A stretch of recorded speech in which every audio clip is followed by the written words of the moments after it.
Imam Abu Dawud dengan sanadnya meriwayatkan daripada Jabir, katanya aqbalna muhillin, kami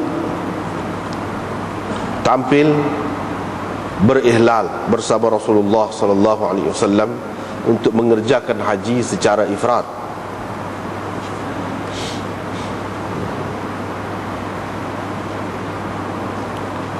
Aisyah tampil berihlal melakukan umrah, berihlal untuk melakukan umrah, sehingga apabila dia sampai di Sarif atau berada di Sarif,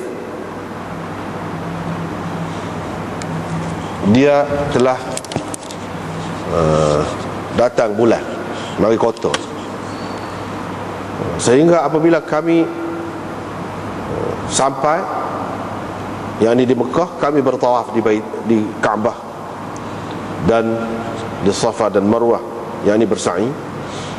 Rasulullah sallallahu alaihi wasallam menyuruh kami, menyuruh orang yang tidak ada bersamanya hadyu bersama kami supaya membuka ihramnya supaya halal, supaya menjadi halal, yakni membuka ihramnya. Qala, kata perawi yakni Jabir, kami pun tanyalah halal macam mana.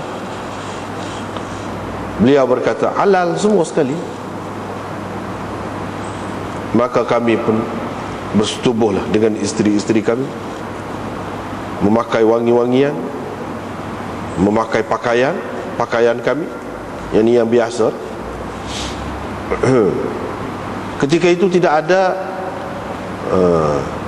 di antara kami dan Arafah, yang jarak masa antara kami melakukan begitu dengan hari Arafah, yakni pada hari wukuf, hari yang ke-9 Zulhijjah itu, kecuali 4 malam sahaja. Tinggal 4 malam lagi dah nak sampai ke hari wukuf itu. Thumma ahlalna yawmat tarwiyah, kemudian kami berihlal pada hari tarwiyah. Kemudian Rasulullah sallallahu alaihi wasallam masuk menemui Aisyah. Didapatinya menangis. Beliau mendapatinya menangis. Beliau pun tanyalah, apa cerita kamu ni? Qalat, Aisyah berkata, cerita sayanya ialah saya telah mari kota, orang-orang lain halal, orang-orang lain sudah buka dah ihram dia, sayanya tidak. Saya belum lagi bertawaf di Baitullah. Orang-orang dah nak pergi buat kerja haji pula. Len ini. Nah, itulah cerita. Qala, kata Nabi SAW, sesungguhnya ini adalah suatu perkara yang telah Allah tentukan kepada anak-anak perempuan Adam, yakni orang-orang perempuan lah. Faqtasili, kalau begitu kamu mandilah, kemudian berihlal lah untuk mengerjakan haji. Dia pun lakukanlah, yakni seperti yang disuruh oleh Rasulullah SAW itu. Dia pergi ke semua tempat, sehinggalah apabila telah suci, baru dia bertawaf di Baitullah dan di antara Safa dan Marwah, yakni bersa'i pula di situ. Thumma qala, kemudian beliau, yakni Rasulullah sallallahu alaihi wasallam berkata, qad halalti min hajjik wa umratik, kamu telah halal dah, selesai dah daripada haji dan umrahmu kedua-duanya. Kata Aisyah, wahai Rasulullah, saya berasa tak puas hati kerana saya belum bertawaf di Baitullah ketika saya buat haji sebelum ni. Haji di situ maksudnya umrah lah, maksudnya umrah. Haji dipakai dengan dari segi bahasa. Jadi ketika buat umrah sebelum pada ni tu tak ada nak tawaf, saya tak puas hati lah. Qala, Nabi SAW bersabda, kalau begitu engkau bawalah dia, wahai Abdurrahman, pergi untuk buat umrah pula dari Tan'im. Peristiwa ini berlaku pada malam Hasbah. Imam Abu Dawud dengan sanad yang meriwayatkan daripada Abu Zubair, beliau mendengar Jabir sebahagian daripada kisah tadi, kisah yang kita baca saat ini. Cuma dalam sanad ini dia kata, pada ketika Nabi SAW kata ni, wa ahilli bil hajj, kamu ihlallah haji, kemudian kamu buat haji dan lakukan apa yang dilakukan oleh orang haji, selain daripada bertawaf di Baitillah dan bersembahyang. Waktu tak boleh. Dengan sanadnya Imam Abu Dawud meriwayatkan daripada Jabir bin Abdullah lagi, katanya, kami berihlal bersama Rasulullah SAW untuk mengerjakan haji sahaja,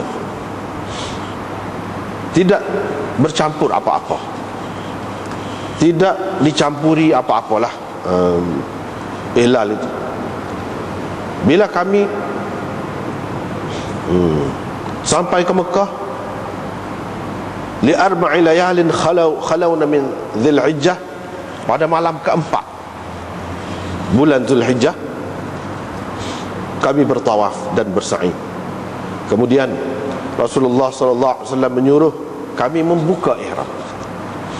Wa qala, seraya beliau berkata, kalaulah tidak kerana binatang kurban saya ni, yakni yang saya bawa ni, la halaltu, nescaya saya buka ihram, yakni sebab saya suruh kamu tu lah. Kemudian Suraqah bin Malik bangun.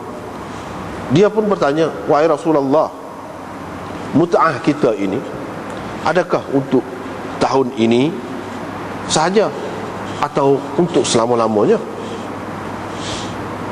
Rasulullah SAW menjawab, bahkan untuk selama-lamanya. Kata Auza'i, saya telah mendengar Atha bin Abi Rabah menceritakan hadis ini, tapi saya tidak ingat cerita dia tu, sehinggalah saya bertemu dengan Ibnu Jurayj. Dia asbatahu li, dia mengemaskan cerita itu, yakni membenarkan cerita itu untuk saya, ataupun dia cerita dengan kemahlah kepada saya. Dengan sanad yang Imam Abu Dawud meriwayatkan daripada Jabir lagi, katanya Rasulullah SAW dan sahabatnya sampai pada malam keempat bulan Zulhijjah. Bila mereka bertawaf di Baitullah dan di antara Safa dan Marwah, Rasulullah SAW bersabda, ij'aluha umrah, kamu jadikannya umrah, kecuali orang yang ada bersamanya binatang kurban. Bila tiba hari tarbiyah, mereka berihlal haji pula. Dan bila hari nahar, bila tiba hari nahar, yakni hari yang ke-10 Zulhijjah, mereka datang lalu bertawaf di Baitillah. Mereka tidak bertawaf di antara Safa dan Marwah. Dengan sanadnya Imam Abu Dawud meriwayatkan daripada Jabir bin Abdullah bahawa Rasulullah SAW berihlal dia sendiri dengan sahabat-sahabatnya untuk buat haji. Tidak ada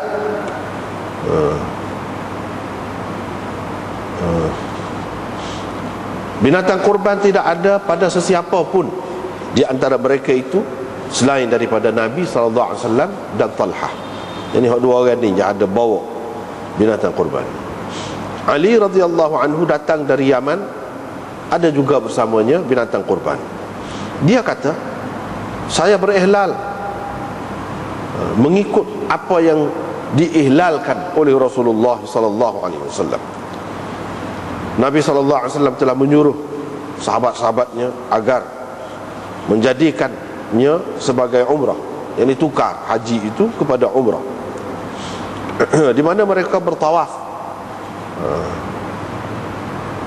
kemudian menggunting rambut, wa yahillu, dan membuka ihram, kecuali orang yang ada bersamanya hadyu. Mereka pun berkata, adakah kita akan berangkat ke Mina dalam keadaan zakar kita menitis? Perkara itu sampai kepada Rasulullah. Kata-kata itu sampai kepada Rasulullah sallallahu alaihi wasallam.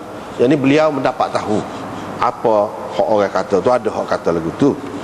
Beliau pun bersabda, kalaulah tidak kerana aku, walaula anni istaqbaltu min amri, kalaulah aku mengetahui urusan akan datang, perkara akan datang, seperti aku mengetahui perkara yang telah lalu, perkara yang lepas, tentu aku tidak bawa binatang kurban ini. Dan kalaulah tidak ada bersamaku binatang kurban ini, tentulah saya membuka ihram, yang supaya saya suruh kamu itulah. Sekat sini dulu tolong.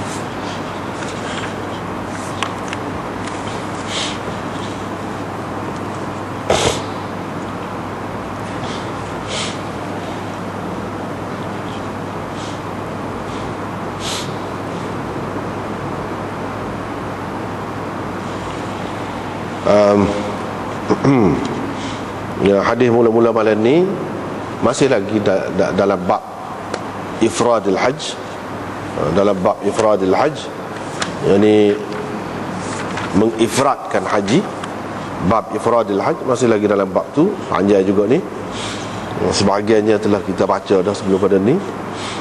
Jadi semua hadis-hadis ada sebut dalam ni kira-kiranya menjurus lebih nyata di dalamnya haji ifrad lah, lafaz ifrad kira-kira macam di sini, aqbalna muhillin ma'a Rasulillah sallallahu alaihi wasallam bil hajj mufridan atau mufradan boleh. Kalau kita balikkan jadi hal kepada haji, kalau mufridan pun boleh juga, jadi hal kepada Rasulullah sallallahu alaihi wasallam.